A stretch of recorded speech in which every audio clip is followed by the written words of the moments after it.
Good morning students, welcome back to my channel. This is Kamlesh Sharma. आज की इस video में हम पढ़ेंगे क्लास 12th के फ्लेमिंगो बुक के चैप्टर 4 जिसका टाइटल दिया हुआ है the red trap. Red trap का मतलब होता है चूहेदानी, मतलब चूहेदानी के बारे में हम बात करेंगे। अबाउट द ऑथर के बारे में, और ऑथर है इसका सेल्मा लेगरलॉफ जो कि इसका ऑथर हैं। 1858 टू 1940 ये इसका लाइफ टेन्योर है। वॉज अ स्वीडिश राइटर, एक स्वीडिश लेखक थे। हुज स्टोरीज जिनकी कहानियाँ have been translated into many languages, जिनकी कहानियाँ कई भाषाओं में अनुवादित की गई। ए यूनिवर्सल थीम, एक सार्वभौमिक शाश्वत विषय runs through all of them, उन सब कहानियों में। तो उसकी सभी कहानियों में एक शाश्वत विषय होता है। और वो शाश्वत विषय क्या है? ए बिलीफ, एक विश्वास, दैट कि द एसेंशियल गुडनेस, निहित अच्छाई, इन ए ह्यूमन बीइंग, यानी मनुष्य में, कैन बी अवेकन्ड, जागृत की जा सकती हैं, थ्रू अंडरस्टैंडिंग एंड लव, समझदारी और प्रेम से। तो उसकी सभी कहानियों में एक शाश्वत विषय होता है। और वो शाश्वत विषय क्या है? कि एक विश्वास की मनुष्य में निहित अच्छाई को समझदारी और प्रेम से जागृत किया जा सकता है। दिस स्टोरी, ये कहानी, is set amidst the mines of Sweden, और इस कहानी को स्वीडन की खानों यानी खदानों के मध्य रचाया गया। रिच इन आयरन, और वो स्वीडन की जो खदानें हैं वो लोहा अयस्क से परिपूर्ण हैं, यानी काफ़ी उसमें लोहा अयस्क हैं। Which figure large in the history and legends, इतिहास और पौराणिक कथाओं में, ऑफ दैट कंट्री, उस देश की। और वो खाने उस देश के इतिहास और पौराणिक कथाओं में काफ़ी महत्वपूर्ण स्थान रखता है। द स्टोरी, और ये कहानी, is told somewhat in the manner of A fairy tale, और ये कहानी एक परिकथा के रूप में या परिकथा की शैली के रूप में कही गई है। वंस अपॉन ए टाइम, एक बार की बात है, देयर वॉज अ मैन, एक व्यक्ति था, who went around selling small red traps of wire, जो तारों से बनी हुई छोटी छोटी चूहेदानियाँ बेचता हुआ घूमता फिरता था। ही मेड देम, वो उन्हें बनाता, हिमसेल्फ यानी स्वयं, एट ओड मोमेंट्स, अपनी इच्छा अनुसार, और वह उन्हें अपनी इच्छा अनुसार कभी भी बना लेता था। और बनाता किससे था? फ्रॉम द मटेरियल, उस सामान से, ही गॉट, जिसे वो प्राप्त करता था, बाय बेगिंग यानी भिक्षावर्ती से, इन द स्टोर्स यानी बड़े भंडारों से, और एट द बिग फार्म्स, और बड़े फार्मों से जिन्हें वो मांग कर लाता था, उस सामग्री से वो उन्हें बनाता था। बट लेकिन, इवन सो, लेकिन फिर भी द बिजनेस यानी ये काम, वॉज नॉट स्पेशली यानी विशेषकर प्रॉफिटेबल यानी लाभदायक नहीं था। लेकिन फिर भी ये काम विशेषकर लाभदायक नहीं था। सो इसलिए ही हैड टू, इसलिए उसे करना पड़ा क्या? रिजॉर्ट टू यानी सहारा लेना पड़ा। इसलिए उसे सहारा लेना पड़ा। क्या करना पड़ा? सहारा लेना पड़ा। किस चीज़ का? To both, resort to both begging, यानी कि दोनों, बोथ यानी दोनों, बेगिंग का मतलब भिक्षावृत्ति, एंड पेटी यानी छोटी मोटी, थ्योरी का मतलब है चोरी चकोरी। इसलिए उसे भिक्षावृत्ति व छोटी मोटी चोरी का सहारा लेना पड़ता था।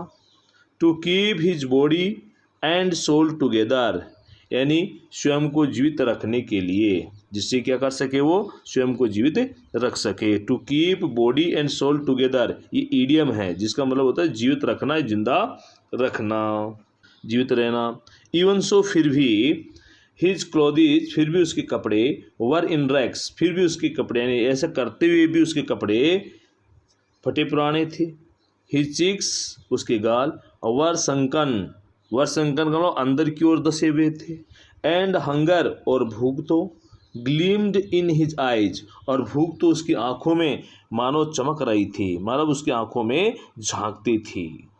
नो वन कैन इमेजिन, और कोई भी कल्पना नहीं कर सकता कि how sad and monotonous, sad का मतलब दुखी एंड मोनोटोनस एंड नीरस, लाइफ एंड जीवन कैन अपीयर लग सकता है टू सच अ वैगबॉन्ड, वैगबॉन्ड का मतलब घुमक्कड़।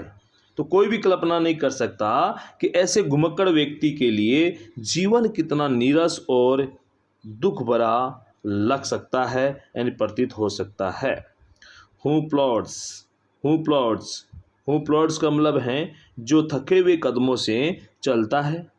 अलोंग द रोड, सड़क किनारे, जो सड़क किनारे थके हुए कदमों से चलता है।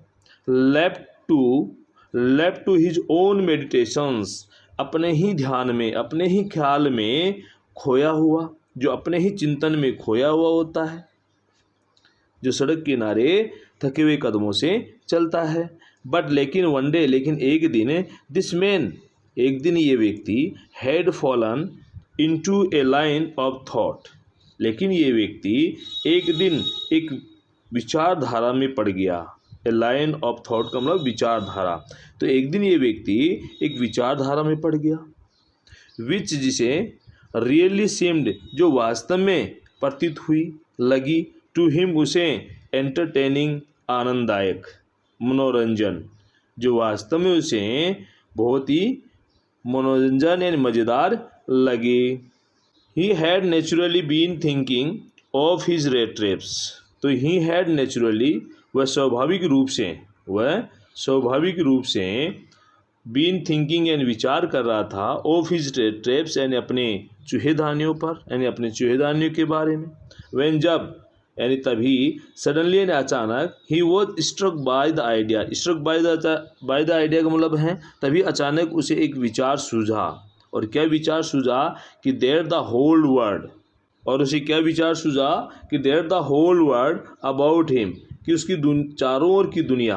और उसके अचानक दिमाग में क्या विचार आता है कि उसके चारों ओर की जो दुनिया है, द होल वर्ल्ड, और ये पूरी दुनिया, विथ इट्स लैंड्स, जिसमें इसकी ज़मीनें हैं, मतलब ज़मीनों सहित ये दुनिया, एंड सी, जिसमें समुद्र भी हैं, इट्स सिटीज़ एंड विलेजेस, और इस दुनिया रूपी यानी इस दुनिया के ये शहर और ये गांव, ये सब के सब मिलाकर, वोज नथिंग, कुछ नहीं था, but a big red trap, सिवाय एक बड़ी चूहेदानी के।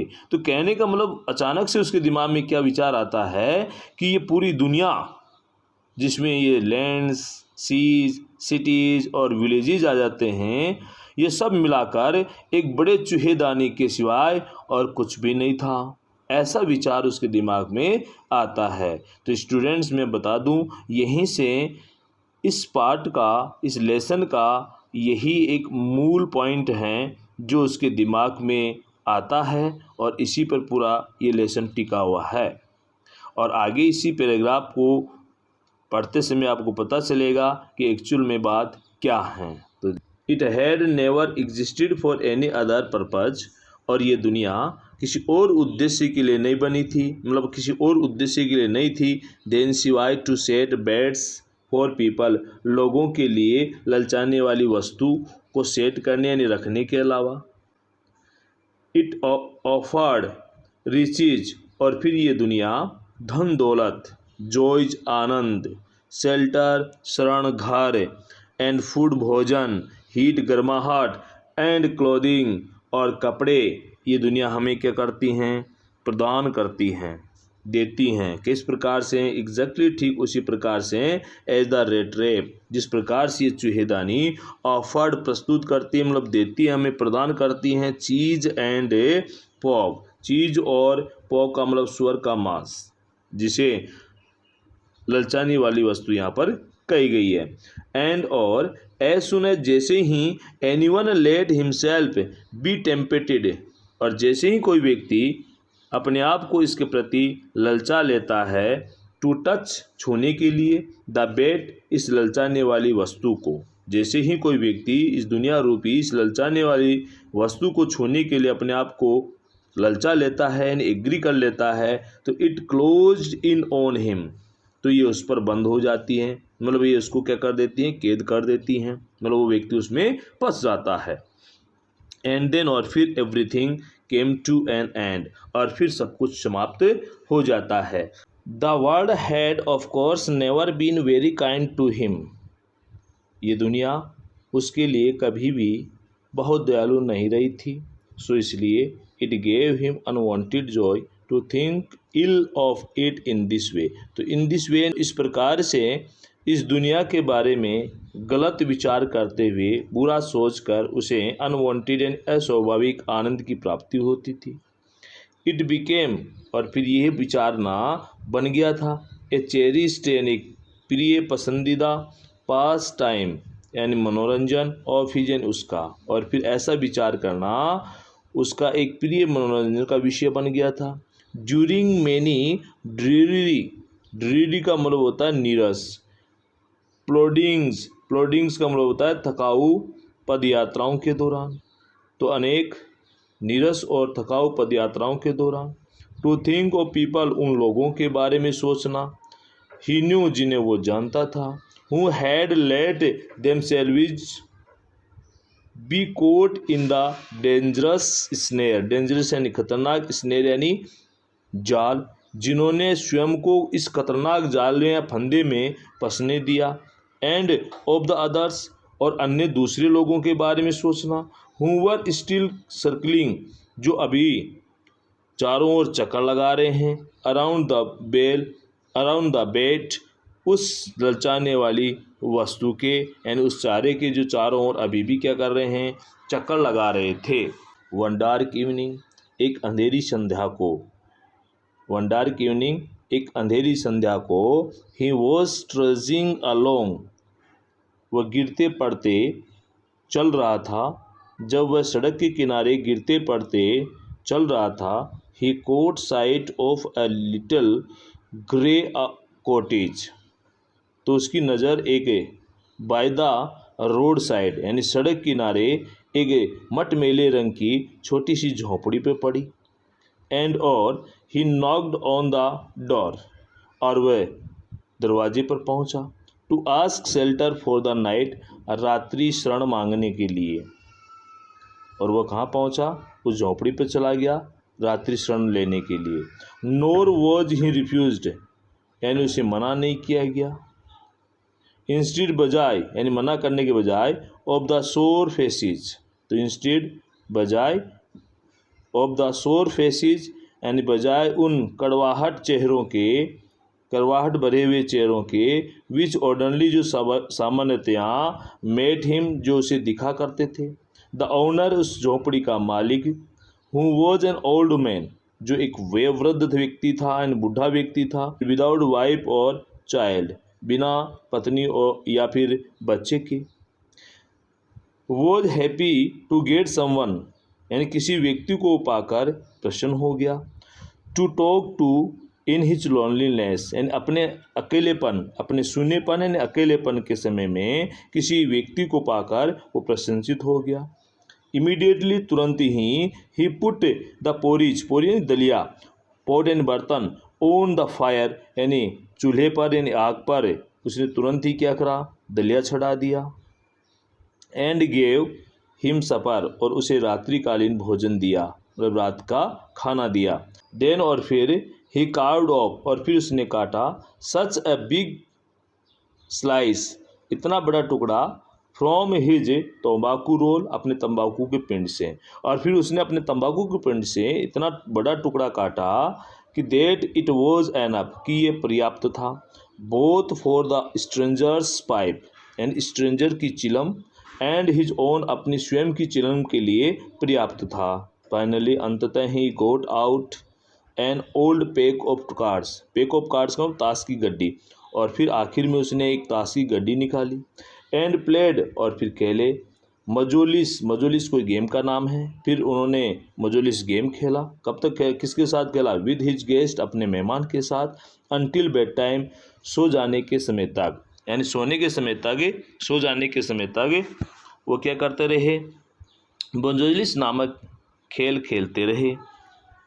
The old man was just as generous with his confidences यानी अपने गुप्त रहस्यमय बातों के प्रति, जस्ट एज जनरस ठीक उतना ही उद्धार प्रवृत्ति का व्यक्ति था, एज जितना कि विद हिज पोरिज एंड तंबाकू जितना कि वो अपने दुल्हे और तंबाकू को लेकर। तो कहने का मतलब वृद्ध व्यक्ति अपनी गोपनीय बातों में भी उतना ही उद्धार था जितना कि अपने तंबाकू और दलियों को लेकर, यानी उस मामले में था।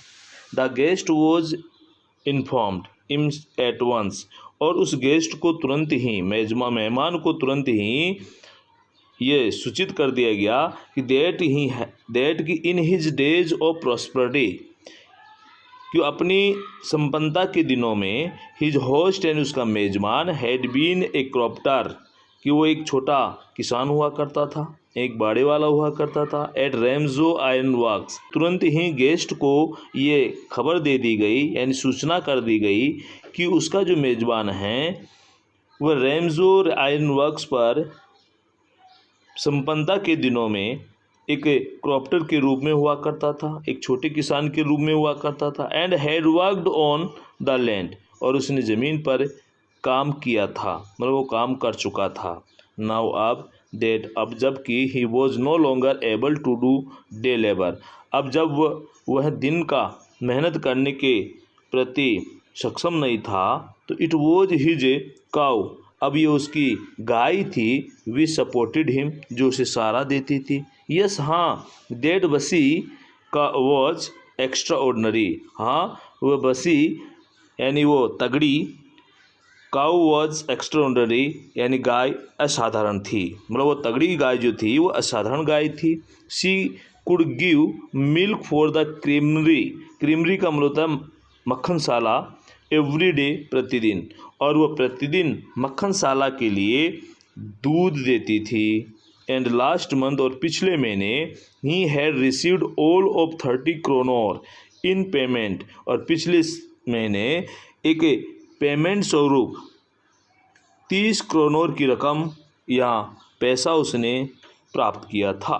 कि द स्ट्रेंजर यानी वो अजनबी मस्ट हैव यानी अवश्य ही सेम्ड यानी प्रतीत हुआ होगा यानी लगा होगा, इनक्रेडुलस यानी अविश्वसनीय लगा होगा, फॉर क्योंकि द ओल्ड मैन क्योंकि वो वृद्ध व्यक्ति गॉट अप खड़ा हुआ, and went to the window खिड़की के पास गया, took down a leather pouch, और एक चमड़े का थैला, पाउच का मतलब क्या है थैला या फिर थैली, नीचे उतारी।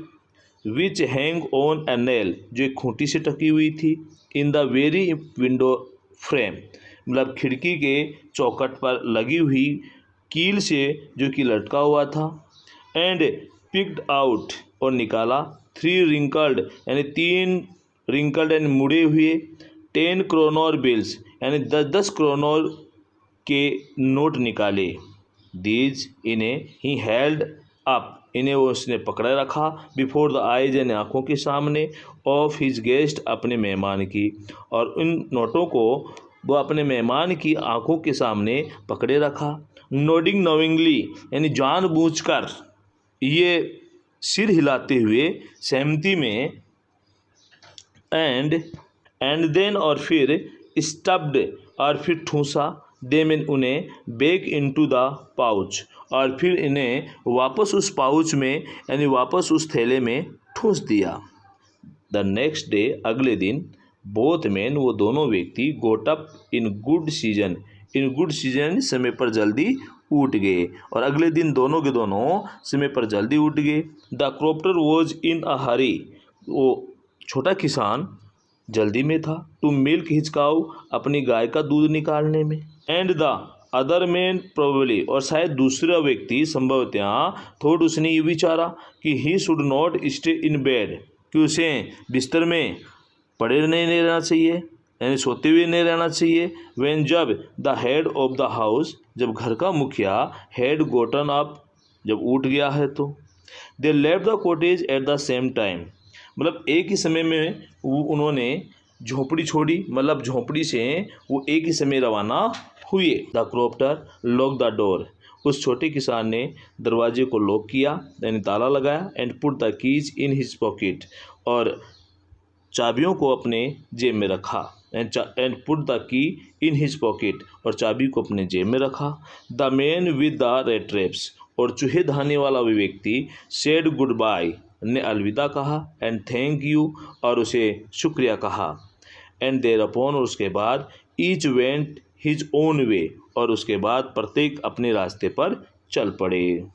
But half an hour later, लेकिन आधे घंटे बाद, द रेड ट्रैप, वह चूहे दाने वाला पेडलर यानी घुमक्कड़, stood again before the door, यानी फिर से उस दरवाजे के सामने खड़ा था। He did not try to get in, उसने अंदर घुसने की कोशिश नहीं करी। हाउएवर, हालांकि उसने अंदर घुसने की कोशिश तो नहीं की। ही ओनली वेंट अप, वो केवल गया, टू द विंडो, यानी खिड़की के पास गया। स्मैश्ड, यानी तोड़ा, ए पेन, यानी उसका एक शीशा तोड़ा। स्टक इन हिज हैंड, उसके अंदर अपना हाथ घुसेड़ा। And got hold of the pouch with the 30 kronor, और 30 क्रोनोर के उस 30 क्रोनोर रखे हुए उस पाउच को हाथ में लिया, यानी पकड़ा। ही टुक द मनी, उसने पैसा लिया। Trust it into his own pocket, और इसे अपने जेब में रखा। देन, और फिर ही हैंग द लेदर पाउच, और फिर उसने उस लेदर पाउच को, यानी चमड़े की थैली को रखा। वेरी केयरफुली, बहुत ही सावधानी पूर्वक। बैक इन इट्स प्लेस, अपने स्थान पर वापस। एंड वेंट अवे, और वापस चला गया, यानी वेंट अवे चला गया। एज ही वॉकड अलॉन्ग, और जब वह चला, विद द मनी, यानी पैसे लेकर, इन हिज पॉकेट, अपनी जेब में, और जैसे ही वह, यानी जब वह अपनी जेब में पैसे लेकर चला, तो ही फेल्ट क्वाइट प्लीज्ड, तो इसे बिल्कुल, यानी उसे पूर्णतः आनंद की प्राप्ति हुई, यानी प्रसन्नता की प्राप्ति, यानी वह पूर्णतः प्रसन्नता की प्राप्ति, यानी महसूस हुआ, यानी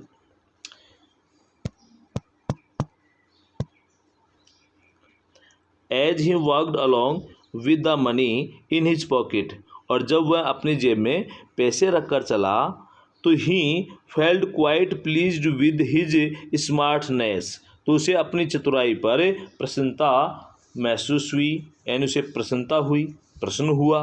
ही रियलाइज्ड, और उसने महसूस हुआ, यानी महसूस किया, ऑफ कोर्स, वास्तव में, दैट की एट फर्स्ट, यानी शुरू में तो, he dared not continue on the public highway, कि शुरू में तो उसे पब्लिक हाईवे, यानी आम रास्ते पर कंटिन्यू, यानी लगातार जारी रखने की हिम्मत नहीं हुई।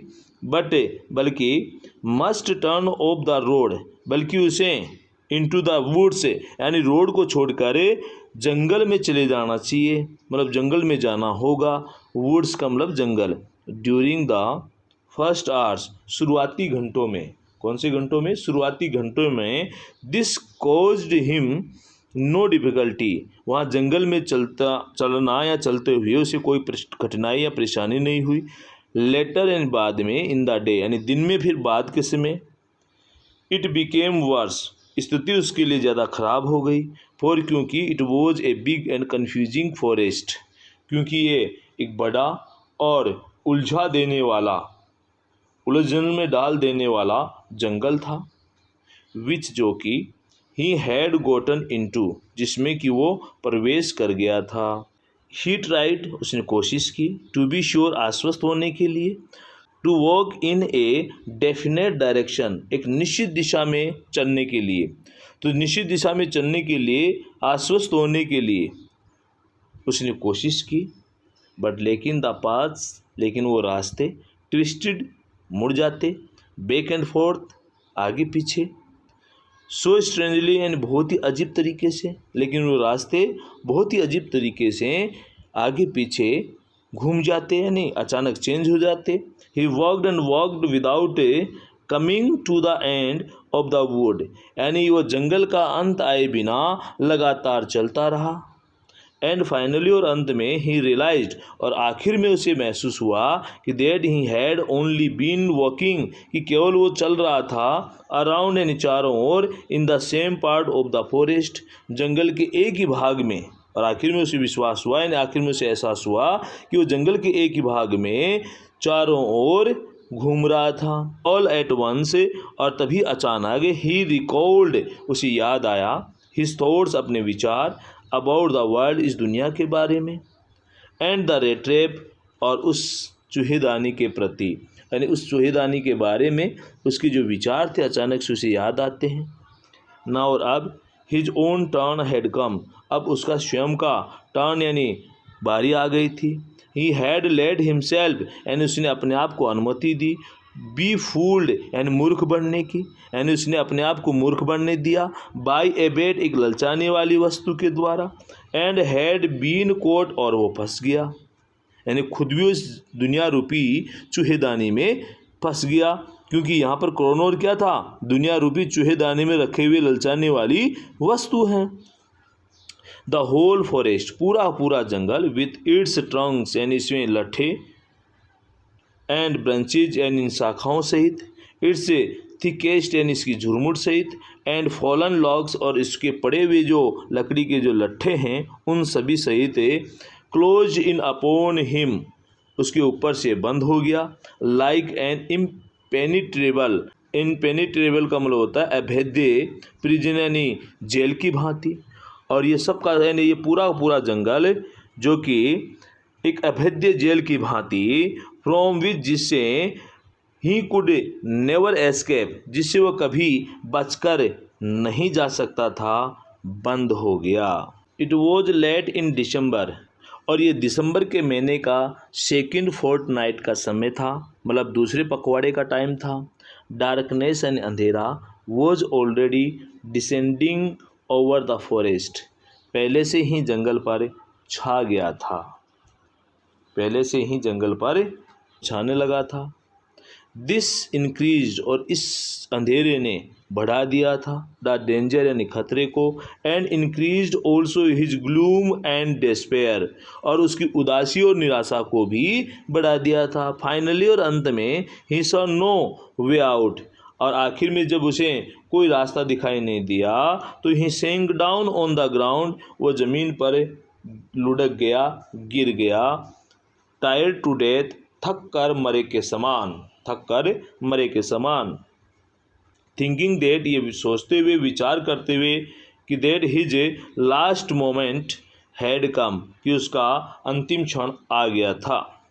बट लेकिन जस्ट एज, लेकिन ठीक जैसे ही laid his head on the ground, लेकिन जैसे ही उसने अपना सिर ग्राउंड पे रखा, यानी ज़मीन पे रखा, ही हर्ड ए साउंड, उसे एक आवाज़ सुनाई दी, ए हार्ड रेगुलर थम्पिंग, और आवाज़ कैसी थी, एक सख्त लगातार ठक ठक करने की आवाज़ उसे सुनाई दी। देयर वॉज नो डाउट, और इसमें कोई संदेह की बात नहीं थी कि as to what that was, कि वो किस चीज़ की आवाज़ थी, यानी वो पहचान गया। ही रेज्ड हिमसेल्फ, यानी वो स्वयं खड़ा हुआ। Those are the hammer's strokes, यानी ये जो आवाज़ हैं, ये जो आवाज़ हैं ये हथौड़े के प्रहारों की आवाज़ हैं, फ्रॉम एन आयरन मिल, यानी किसी लोहे के कारखाने से। तो ये लोहे के कारखाने में ये हथौड़े के प्रहारों की आवाज़ है, यानी हथौड़ों के चलने की आवाज़ है। हे तोड़, उसने विचार किया, there must be people nearby, यानी पास में ही अवश्य लोग होने चाहिए। He summoned all his strength, उसने अपनी पूरी शक्ति जुटाई, गोट अप, खड़ा हुआ, एंड स्टगर्ड, और लड़खड़ा कर चला, इन द डायरेक्शन, उस दिशा में, ऑफ द साउंड, यानी आवाज़ की दिशा में, और लड़खड़ाते हुए वो आवाज़ की दिशा में आगे बढ़ा, यानी चला। द रेम्सो आयरन वर्क्स, और ये जो रेम्सो आयरन वर्क हैं, यानी रेम्सो आयरन वर्क्स जो हैं, which are now close down, जो कि अब बंद हो चुका था, were not so long ago, यानी कुछ समय पहले, ए लार्ज प्लांट, एक बड़ा कारखाना था। क्या था? एक बड़ा कारखाना था, विथ स्मेल्टर, जिसमें प्रागालक, यानी लोहों को गलाने वाला, रोलिंग मील, यानी बेलनी, एंड फोर्ज, और लोहा काना था, यानी कि डलाई भट्टी जिसमें थी। इन द समर टाइम, गर्मियों के समय में, लॉन्ग लाइन्स, लंबी लाइनें, of heavily loaded, heavily loaded ऊपर तक भरे हुए, बार्जिज, बार्जिज यानी मालवाहक नौकाएं एंड स्काउच और चपटे पैंदे की नौकाएं स्लिड डाउन तैर कर जाया करती थी द कनेल नहर में। और कह रहा है कि ग्रीष्मकाल में चपटे पैंदे वाली मालवाहक नौकाएं नहर में तैरकर ऊपर तक भरी हुई नहर में तैरकर जाया करती थी। Which led to a large inland lake, जो कि एक बहुत बड़ी अंतःस्थलीय झील की ओर ले जाती थी। And in the winter time, और सर्दियों में the roads near the mill, कारखानों के निकट की सड़कें were black from all the coal dust, यानी कोयले की धूल से काली हो जाती थी। विच शिफ्टेड डाउन, जो छनकर गिरता था, from the big charcoal crates, जो बड़े बड़े कोयले के बड़े बड़े खांचों से छनकर गिरती थी। During one of the long dark evenings, ऐसी ही लंबी अंधकार वाली संध्याओं में से एक संध्या के समय, यानी संध्या को जस्ट बिफोर क्रिसमस से ठीक पहले, तो क्रिसमस से ठीक पहले ऐसी लंबी संध्याओं में से एक संध्या के समय, यानी एक दिन संध्या को द मास्टर स्मिथ, यानी मुख्य लोहार, संध्या को मुख्य लोहार एंड हिज हेल्पर, और उसका सहायक, set in the dark forge near the furnace, यानी फर्निस यानी भट्टी के निकट लोहे खाने में बैठे हुए थे। Waiting for the pig iron, कच्चे लोहा, पिग आयरन को कच्चा लोहा का इंतजार कर रहे थे, जो कि had been put in the fire, जिसे आग में रखा हुआ था। टू बी रेडी, तैयार होने का। To put on the anvil, anvil का मतलब एहरन, एहरन का मतलब लोहे का कुछ ऐसा इंस्ट्रूमेंट जिसके ऊपर अन्य लोहे के पिग आयरन को रखकर कूटा जाता है, जिसको एक अलग रूप दिया जाता है। तो उसको पिग आयरन को तैयार होने के नहीं, कूटने योग्य तैयार होने का वो इंतजार कर रहे थे। एवरी नाउ एंड देन, बारी बारी से, वन ऑफ देम, उनमें से कोई एक गोटअप खड़ा होता, टू स्टर, यानी हिलाने के लिए, द ग्लोविंग, यानी चमकते हुए, मास यानी पिंड को, with an long iron bar, एक लंबी लोहे की छड़ी से। और उनमें से बारी बारी से कोई एक व्यक्ति खड़ा होता, चमकते हुए कच्चे लोहे के पिंड को एक लंबी छड़ी से, लोहे की छड़ी से हिलाने के लिए खड़ा होता। Returning in a few moments, और कुछ ही क्षणों में वापस लौटता। ड्रिपिंग एंड, टपकते हुए, विथ रेस्पिरेशन, यानी कि पसीने से टपकते हुए वापस लौटता। दो, हालांकि, एज वॉज द कस्टम, हालांकि ये रिवाज था कि ही वोर nothing but a long shirt and a pair of wooden shoes, और हालांकि ये रिवाज था कि वो एक लंबा शर्ट और लकड़ी के जूतों की एक जोड़ी के सिवाय कुछ नहीं पहनता था। ऑल द टाइम, पूरे समय, देयर वर मैनी साउंड्स, पूरे समय अनेक आवाज़ें आती थी, टू बी हर्ड, सुनाई देती थी, इन द फोर्ज, कारखाने में, तो पूरे समय कारखाने में कई प्रकार की आवाज़ सुनाई देती थी। द बिग बेलोज, यानी बड़ी धोकनी, ग्रोंड यानी कहराती, एंड द बर्निंग कोयल, और जलता हुआ कोयला, करेक्ट, कड़कड़ाता। द फायर बॉय, और आग जलाने वाला लड़का, सवर्ल्ड चारकोल, यानी कोयले को धकेलता, इनटू द मो का मतलब पेट में, ऑफ द फर्निश, यानी भट्टी के पेट में कोयले को धकेलता, with a great deal of clatter, यानी एक ऊंची खड़खड़ाहट की आवाज़ के साथ। आउटसाइड रोड द वाटरफॉल, और बाहर जल प्रताप दहाड़ता था, वाटरफॉल का मतलब जल Pratap. And A sharp north wind, और एक तीखी उत्तरी हवा, वाइप्ड, कोड़े मारती, द रेन, यानी बरसात के, against the brick tiled roof, और एक तीखी उत्तरी हवा बरसात को ईंटों से बनी छत पर कोड़ों की तरह मारती। किसकी तरह मारती? कोड़ों की तरह मारती। It was probably on account of all this noise, और संभवतः इसी शोर के कारण, डेट की, द ब्लैक स्मिथ, यानी वो लोहार, डिड नॉट नोटिस, उसने नहीं देखा कि that a man had open the gate, कि एक व्यक्ति ने गेट को खोला एंड एंटर द फोर्ज, और लोहे खाने में प्रवेश कर गया। और कब तक नहीं देखा? Until he stood close up to the furnace, जब तक कि वो उस भट्टी के पास आकर खड़ा नहीं हो गया। तो ये शोर शराबे की वजह से हुआ होगा कि उनका ध्यान नहीं गया। श्योरली, निश्चित रूप से, इट वॉज नथिंग अनयूजल, और निश्चित रूप से ये असामान्य नहीं था फॉर पुअर वेगाबॉन्ड्स, यानी गरीब घुमक्कड़ों के लिए, कि विदाउट एनी बेटर शेल्टर, कि उनके पास बिना किसी अच्छी शरण के, फॉर द नाइट, रात्रिकालीन बिताने के लिए, टू बी अट्रैक्टेड, उनका आकर्षित होना, टू द फोर्ज, यानी लोहे खाने की ओर, by the glow of light, यानी रोशनी के चमक के द्वारा, विच एस्केप्ड थ्रू, जो में से गुजरती थी, द सूटी पेंस, सूटी पेंस का कालिख लगे शीशों में से, तो कालिख लगे शीशों में से गुजरने वाली रोशनी की चमक के द्वारा लोहे खाने की ओर आकर्षित होना, रात्रिकालीन अच्छी शरण न होने की वजह से गरीब लोगों का उस तरफ आकर्षित होना, ऐसा माने से ज़्यादा कुछ नहीं था। And to come in to warm themselves in front of fire, और आग के सामने अपने आप को गर्माहट देने के लिए वहाँ आना अपने आप में एक कोई असामान्य बात नहीं थी। द ब्लैक स्मिथ, यानी लोहार लोगों ने, ग्लैंस, यानी नज़र डाली, ओनली कैजुअली, केवल लापरवाही से, एंड इनडिफरेंटली, एंड उदासीनता से, एट द इंट्रूडर, इंट्रूडर का मतलब होता है घुसपैठिया। तो कह रहा है लोहार लोगों ने केवल लापरवाही से और उदासीनता से उस घुसपैठिए की ओर नज़र डाली। It looked the way people of his type usually did, वो वैसा ही दिखाई देता था जैसे उसके जैसे लोग सामान्यतः दिखाई देते थे।